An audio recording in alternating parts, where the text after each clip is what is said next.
pa rin ako makapaniwalang girlfriend na kita, Darlene. Alam mo, maniwala ka na. Because I'm yours and you're mine. Dapat tanggapin ko na si Jerome ay ang Prince Charming ni Darlene. Akala ko, kaya ko silang makitang dalawa. Pero ang sakit pala. Sakit pala makita na masaya sila. Sweet silang dalawa. Alam niyo ba yung parang unti-unting dinutulog yung puso. Eh, mukha naman crush na crush ka nun si Marilyn, Brad. Sira ulo ka talaga eh, no? Magkaibigan lang kami noon. Ewan ko ba, pumasok sa utak mo. Sa'yo, magkaibigan kayo. Sa kanya, pinapanaginipan ka na nun. Anong gagawin mo rito? Na hindi porket anak-anakan ka ni Aida, eh pwede ka nang lumevel. Trabahador ka. Halika na, Darlene.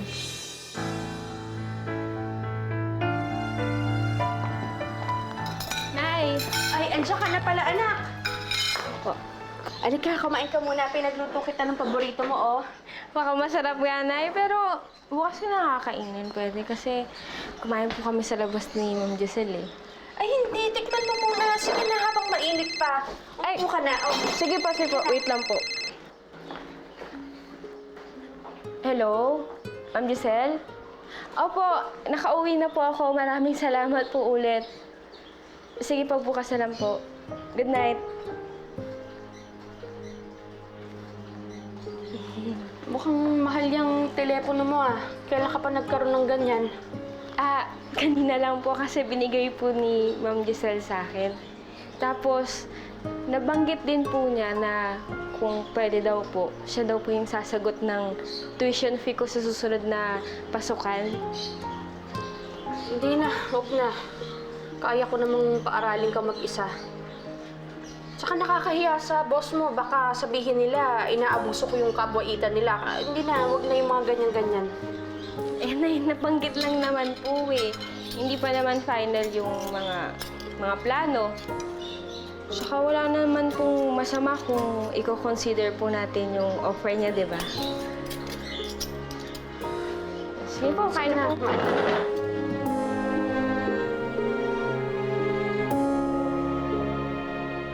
Ikaw na rin nagsabi, di ba? Bata pa lang si Marilyn, malapit na yan kay Ma'am Giselle. O so anong problema kung maging generous yun sa kanya? Dahil ang pagkakakilala ko dyan kay Ma'am Giselle, hindi naman yan mabait na tao. Oh, Parati kaya niya pinapagalitan yung anak niya si Darlene. eh kasi nga, baka siguro sutil yung anak niya. Hindi katulad ni Marilyn. At kilala mo yung anak mo, Mars. Malambing yun. Siyempre, natuwa yung amo niya. Kinukutuban lang talaga ako ng hindi maganda dyan sa pinapakita nilang kabaitan kay Marilyn. Sabihin mo, Mars, punong-punong ka na naman ng legaw. Ayun, oh. Tapon mo nga. Tapon mo. Ito, oh.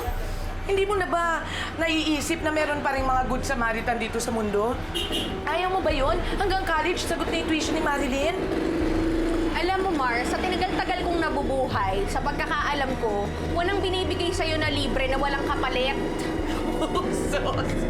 Ano namang mahihita ni Madam Giselle dyan kay Marilyn? Aber. Sige na, ibigay mo na. Hindi mo kasi dapat binibigay sa akin yung mga request ni Ma'am Giselle. Sige na, Si Jerome na lang kausapin mo. Wag mo. ibigay mo na. Di ba kaibigan mo siya? Ikaw na magbigay. Siya na lang kasi kausapin mo. O, ayun pala si Jerome, oh. Jerome! Jerome! Ikaw na. O, kakausapin ka raw ng kaibigan mo. Wag ako. Ano ba? Marilyn, teka, nakakapansin na ako sa'yo, ah. Iniiwasan mo ba ako? Hindi! May sasabihin ka sa akin, Giselle. Mauna na ako, ha? Nakita ko siyang umalis, kaya wala kang dahilan para magmadali. May naiwan ako sa opisina. Tatapusin ko. Sige. Hindi ka aalis dito hanggat hindi mo ako kinakausap. Ano bang problema mo?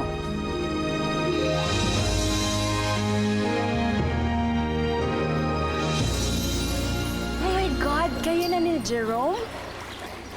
Why? How? I mean, when? Gosh, I can't believe may boyfriend ka na. Uy, quiet ka lang muna kasi konti lang kayo nakakaalam nito. Really? Who else knows this? Si Janine, alam na ba niya? Well, you know and Marilyn knows. Oh, yung anak nung maid niyo na friend mo. Okay. But, you sure you can trust her with this secret? Oo naman. Ano ka ba? She's a really good friend of mine. And I trust her enough to know na wala siyang gagawin para masira yung relationship namin ni Jerome. Tama mo nga ako, wala pa akong trabaho. Marilyn, usap nga muna tayo. May nagawa ba akong kasalanan? Wala. Meron ka bang problema na hindi namin alam? Wala. Bakit ganyan ka? Nagsiselos ka ba kay Darlene? Alam mo, hindi magandang biro yan, ha? Eh bakit simula nung naging kami ni Darlene, nag-iba na yung mga kilos mo? Umamin ka nga sa akin. May gusto ka ba sa akin, Marilyn?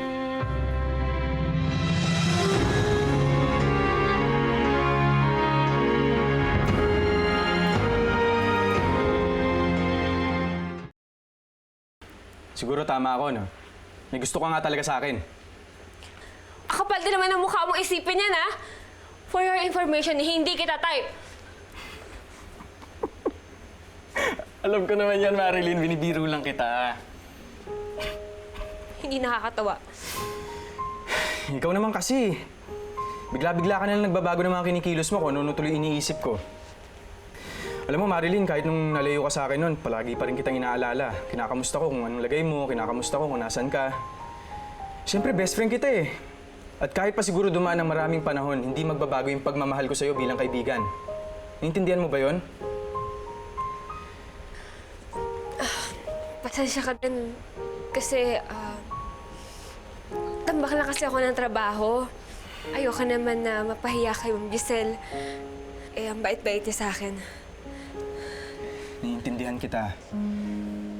Alam ko namang pare-pareho tayong may mga kailangang patunayan sa mga trabaho natin eh.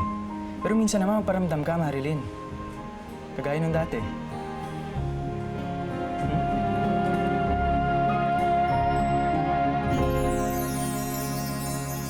Bakit ikaw ang gumagawa niyan? Eh, hindi mo naman trabaho linisin yung opisina ko. Sige na, iwan mo na lang yan. Ako nang bahala dyan. Eh, ayoko naman po na datnan niyo yung opisina niyo na medyo magulo. Ay, kamusta nga po pala yung lakad mo ngayon? Okay naman. Dumating na yung gown ko para dun sa investors party.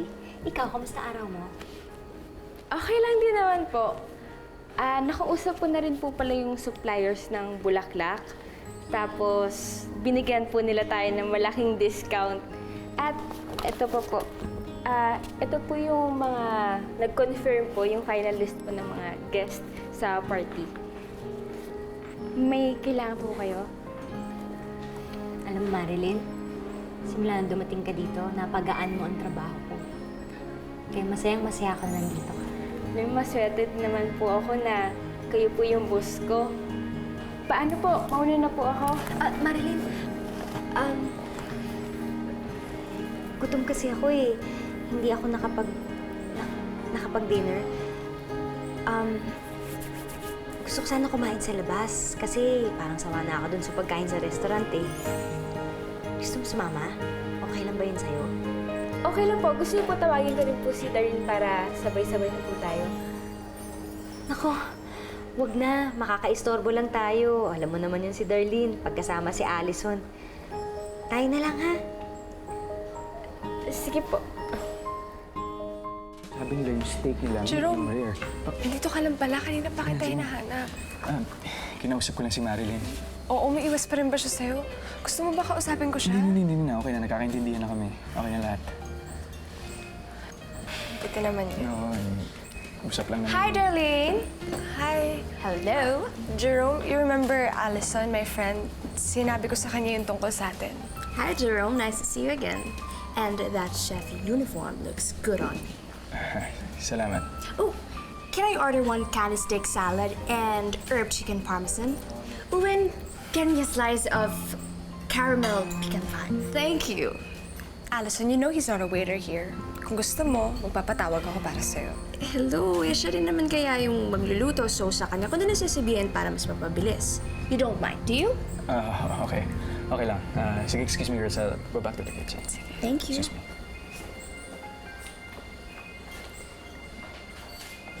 You shouldn't have done that. What? He is still staff here. So if you start treating him differently, baka magtaka yung mga tao. Do you want that to happen? Excuse me.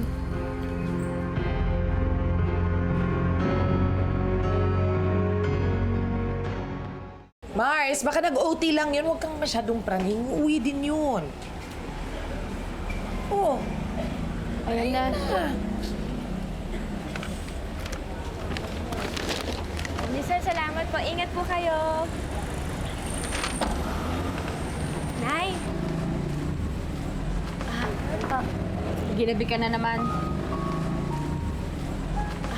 Oo, Nay. Kasi si Ma'am Giselle po, inaya po akong kumain sa labas. Medyo napasarap po yung kwentuhan namin. Sarap niyo po kasing kausap Alam niyo ba, Nay?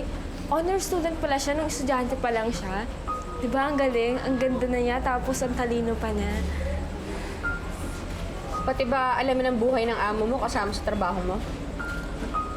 Siyempre na, kailangan ko rin naman pong kilalanin yung boss ko. Ay, ito nga po, binalot namin yung mga naimbigay namin kanina. Baka naman wala ka ng sweldohin sa dami ng binibigay sa'yo. Hindi naman po siguro, Nay. Sadyang mapagbigay po talaga si Ma'am Giselle, mabait. Nay, paano po? Pasok na po ako sa loob kasi may quiz na po ako, mag-aaral pa po ako Nanay. Ma'am Jessie, habay po. Patingin.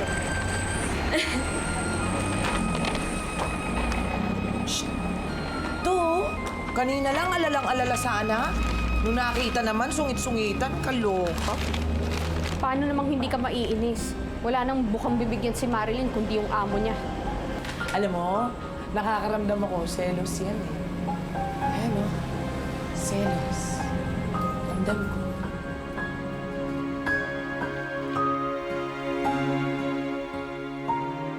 Nakausap ko ang driver mo. Gabi ka na daw nakauwi. At talaga hinatid mo pa si Marilyn sa bahay nila. Oras na kasi ng gabi. Alangan naman pag commuting ko yung bata. Baka mamaya kung ano pa mangyari dun. Hindi yun ang punto ko. Alam mo ba yung mga trabahador dito? Napapansin nila masyado kang malapit kay Marilyn. Eh ano naman ngayon kung mapansin nila? Para namang may pakialam ako sa iisipin nila. Ang akin lang naman, mag-ingat ka, Giselle. Kung yung mga tao nga rito napapansin yun Paano na pag nakita yun ni Ziggy at ni Tita Charito? Ha? Alam ko ang ginagawa ko, Aida. Ano ka ba naman? Ikaw dapat ang nakakaunawa ng sitwasyon ko. Ang tagal kong nalayo sa anak ko. Ang dami kong pagkukulang. Gusto ko lang naman makabawi. Pinapaalalahanan lang kita, Giselle. Sa mata ni Marilyn at lahat ng mga taong nakapalibot sa inyo, ikaw ay isang amo, hindi isang ina. At saka isa pa, marami kang pwedeng pagtuunan ng pansin tulad na lang ni Darlene, na anak mo. Alam mo, marami na rin bago sa buhay niya, na kailangan ng payo ng isang ina. Ikaw yun, di ba? Alam mo, Aida, parang huli na para dun Kahit anong gawin ko para subukang ayusin yung relasyon namin ni Darlene. Wala talaga Wala kaming koneksyon. Hindi kagaya namin ni Marilyn. Huwag kang makampante. Lahat ng to, hindi to permanente. Hindi mo pa rin hawak si Marilyn. Nak, tignan mo tong nakita ko sa palengke, May mga Koreanong naghahanap ng mga pwedeng magturo ng English. Di ba magaling ka doon?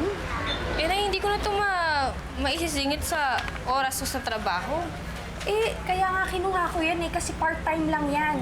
Biruin mo 3 oras lang sa isang araw. Di, may panahon ka pa mag-aral, tapos masasamahan mo ako dito sa karinderya, malaki pa yung kita.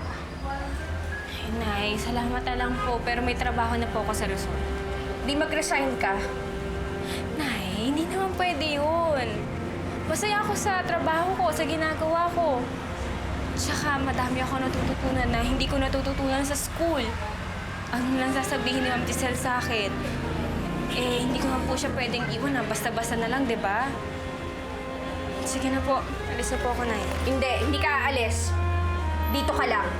Hindi ka na magtatrabaho sa resort na yon.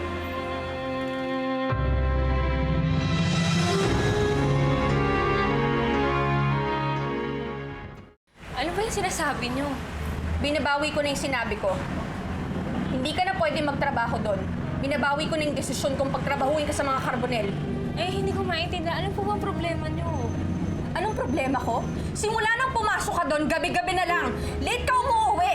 Wala ka ng oras dyan sa pag-aaral mo. Baka nakakalimutan mo usapan natin, ha? Ang prioridad mo ay yung graduate ka, hindi yung pag-assistant. Ay, naiintindihan ko naman po yun eh. Ginagawa ko naman po yung dapat kong gawin. Di ba, nakita niyo naman yung test papers ko, matataas naman yung mga grades ko, hindi pa rin nagbago. Tsaka kapag meron akong bakanteng oras sa trabaho ko, nagbabasa ako ng libro ko. E paano naman yung obligasyon mo dito sa bahay? Sa akin, parati na lang ako kumakain mag-isa. Parati na lang kitang hinahagila, pero wala ka.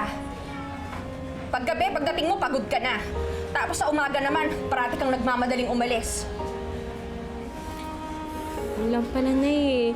Siyempre nalulungkot din po ako na hindi ko kayo nakakasama na nakaraang araw. Pero Nay, sana naman po maintindihan nyo. Medyo naninibago po ako sa trabaho ko, kaya alam ko, makakapag-adjust din po ako. Kailan pa yun? Medyo busy lang po talaga kami ngayon dun sa resort kasi may party sila Ma'am Giselle. Pero pagkatapos po nun, maluwag na ulit yung schedule ko. Ganito na lang po, Nay. Sa susunod na araw, sweldo ko na po. Babawi ako sa inyo. Labas tayo. Okay lang po ba?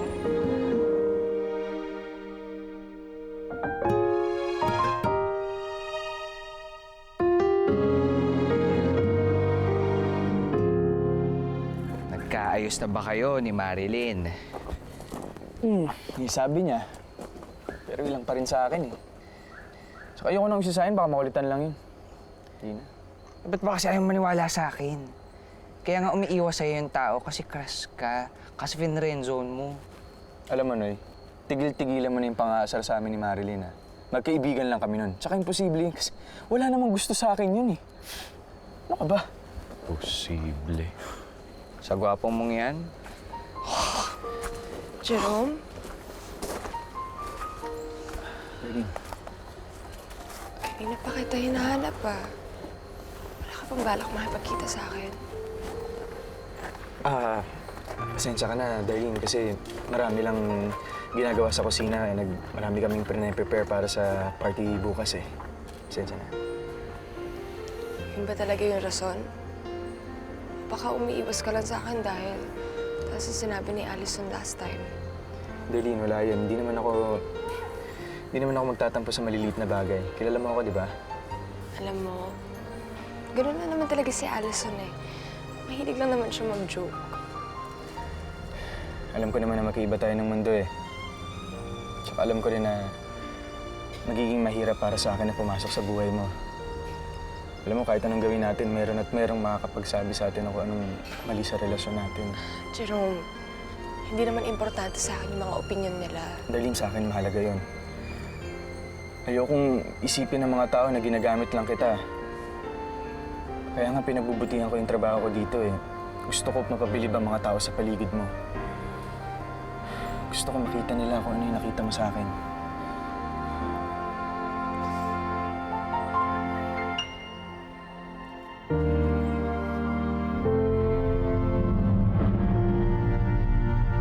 Sweldo mo. Ay. Tapos, pirma ka na lang dito.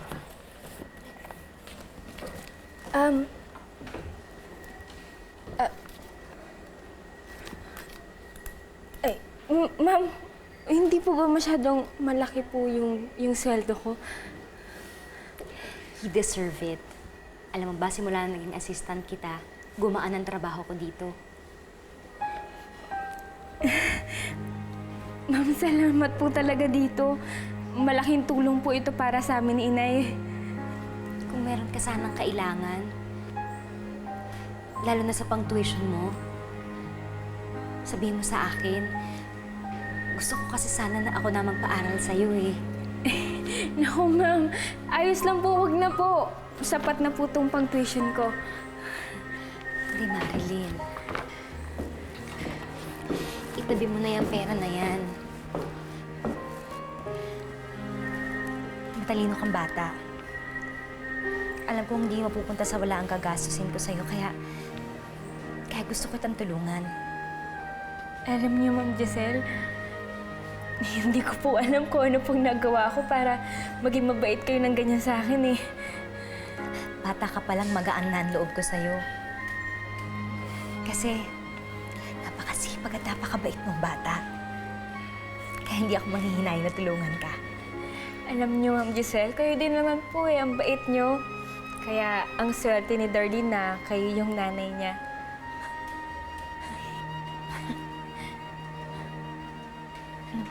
Alam mo, ngayon ko lang narinig yan. Na mabuti akong ina. Totoo naman po yun, Ma'am Giselle eh. Kung ituring niyo nga po ako dito sa resort, parang hindi niyo alalay. Turing niyo po sa akin parang anak. Kaya gano'n lang po yung respeto ko sa inyo. Kasi pakiramdam ko, kayo yung tumatayong ina ko dito sa resort.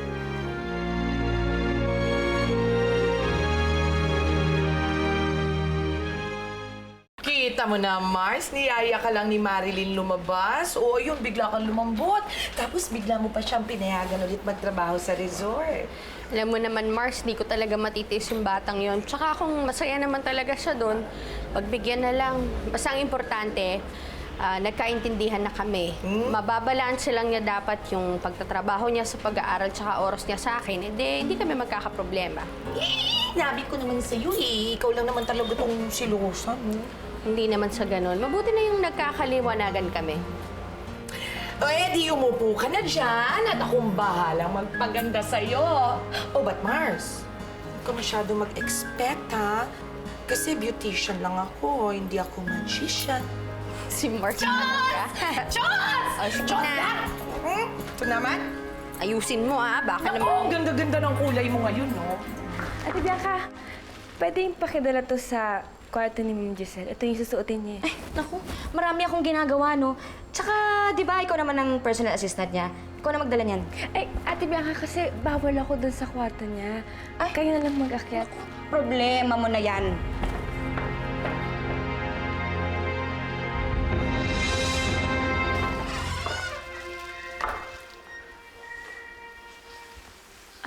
Ma'am Giselle? Ma'am Giselle?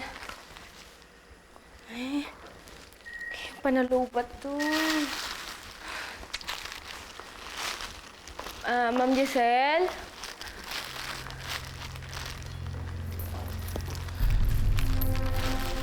Anong ginagawa mo dito? Hindi ba't ka bilin-bilin kung hindi ka pwedeng pumasok dito? Ha? Ma'am Charito, kasi po, ibibigay ko po kay Ma'am Giselle itong susuotin sa party. Hindi ako naniniwala sa'yo. Baka ang akala mo nakalimutan ko ng ginawang pagnakaw sa gown ni Darlene nung mga bata pa kayo. Ma'am, wala naman po ako ninanakaw. Wala akong tiwala sa pagbumukha mo. Yan. Ano yan?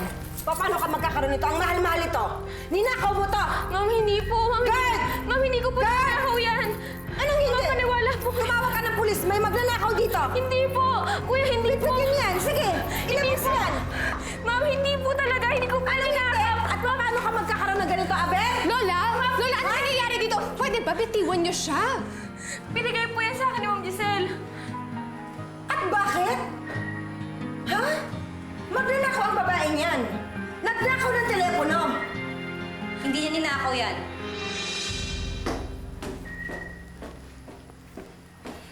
Binigay ko yan sa kanya, Mama. You gave her a phone? Yes. Mama naman, hindi mo naman kailangan pa magpatawag ng pulis. Ginagawa lamang ni Marilyn yung trabaho niya. You know what? This was all just a misunderstanding, so pwede na kayo umalis. Sige na, umalis na kayo.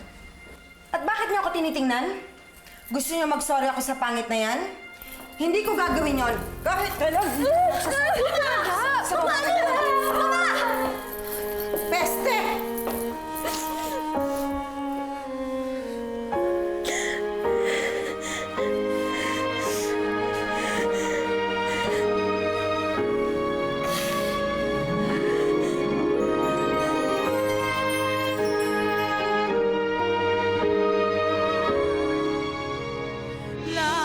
Ladies and gentlemen, her sila ng anak niya at sagot lahat yun ni Marilyn. Ako! Kalimutan ko po, may lakad nga po pala kami ng nanay ko ngayon.